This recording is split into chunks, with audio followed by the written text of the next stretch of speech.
Yesterday I was at the Hearst Command Post in Sylmar, and it was an example of our heroic first responders. The Deputy Chief, Jamie Moore, is an example of one of those heroic first responders. I received an in-depth briefing about the fires, the successes, and the upcoming threats.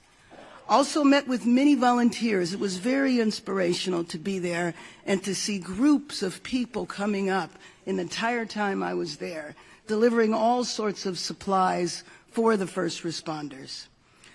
It was an example to me of the spirit of our city and how we need to continue to act in a unified manner. Those people that are affected by the fires, we give all of our possible support to, and those people who are not affected by the fires but who are willing to come out and volunteer and help. We will be prepared, we will get through this, but it takes the unity and the spirit that I saw yesterday to make sure that Los Angeles comes out of this a much better city. As we fight these fires, my office is already working to make sure that we can rebuild as fast as we can by cutting through the bureaucracy that holds us back even in normal times. I want to join the supervisor in thanking the governor for his action this morning. That will go a long way to making Los Angeles stronger than ever. And the generosity we are seeing proves that we will. More than 13,000 people have donated over $6 million to the California Community Foundation's Wildlife Recovery Fund. Please join them in supporting the most vulnerable people affected by the fire at calfund.org. Also support the Los Angeles Fire Department Foundation at supportlafd.org.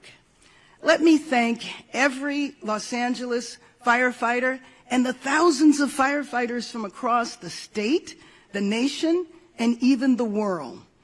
People are coming from everywhere to help us and make sure that we are ready for the days ahead. So to them, I want to say thank you. For Angelenos impacted by the firestorm and for Angelenos looking to help, the city has created an online hub at LACity.gov to create a single place for people to go for assistance or to find ways to help our community. This includes evacuation zones, FEMA support, resources for small businesses, and more. In the upcoming days, you will see as we continue to fight the fires, prepare for what is to come this week, but we will also prepare for our recovery. Yesterday, I spent the day in the Palisades community and visited a number of our fire stations, Fire Station 23 and Fire Station 69, and had the opportunity to talk with our members who were the first on scene at the Palisades fire. Even without running water, gas, or electricity, your LAFD firefighters are doing everything they can to help the community. Although it was devastating to see firsthand the destruction of this fire, it is tremendously uplifting to see the outpour of support from all over Los Angeles region. There are donations of food, water, supplies, literally spilling over and out into our local fire stations that have become hubs for all of us to grieve, to have a warm meal, and to also gather together and support one another. Your LAFD firefighters and everybody involved in these active fire incidences will continue to work relentlessly around the clock. I will now provide a brief update on the two active fires that are burning within the city of Los Angeles. Palisades Fire. Air and ground crews worked tirelessly overnight with favorable wind conditions to prevent further spread into the Mandeville Canyon area. The fire is currently at 23,707 acres with 4,720 personnel that are assigned with 11% containment. Evacuation orders and warnings remain in place. I know this is incredibly frustrating, but I would like to understand it. I'd like to express and explain the why. Why our residents are not allowed to come back into that area There are still active fires that are burning within the Palisades area, making it extremely, extremely dangerous for the public. There's no power, there's no water, there's broken gas lines, and we have unstable structures. The first responders are working as quickly as possible to ensure that it is safe for you to return into your communities. Canine search teams have been deployed to assist with our recovery efforts. The Hearst fire.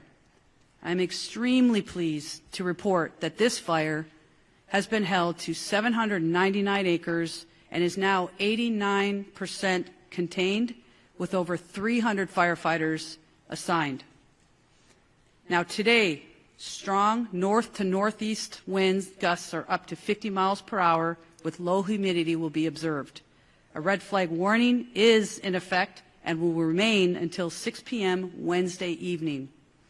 Strong Santa Ana winds are also expected to last through Wednesday, with the strongest winds occurring on Tuesday.